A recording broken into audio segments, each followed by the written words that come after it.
వారి చిత్తము చైతన్య ఘనమవుతుంది. చూడండి,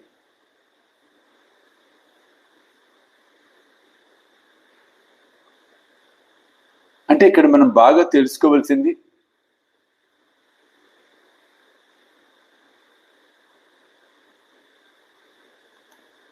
ఆయన చెప్పిన మాటలు ఇక్కడ చాలా ముఖ్యమైనవండి. అందరూ మరల కార్యక్రమం అయిన తర్వాత కూడా గుర్తుకు తెచ్చుకునే ప్రయత్నం చేయండి.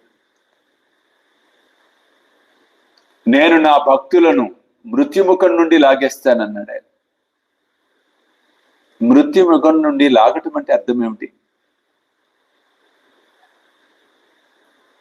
అకాల మరణాల నుంచి తప్పిస్తాడు, మరణ భయాన్ని పోగొడతాడు.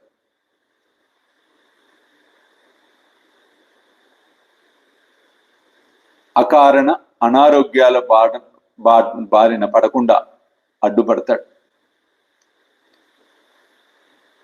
భయాందోళనలను తగ్గిస్తాడు, సమూలంగా పెరికి వేస్తాడు. ఒక చిన్న లైన్కి ఎంతో అర్థం ఉంది. నేను నా భక్తులను మృత్యు ముఖం నుండి లాగేస్తాను.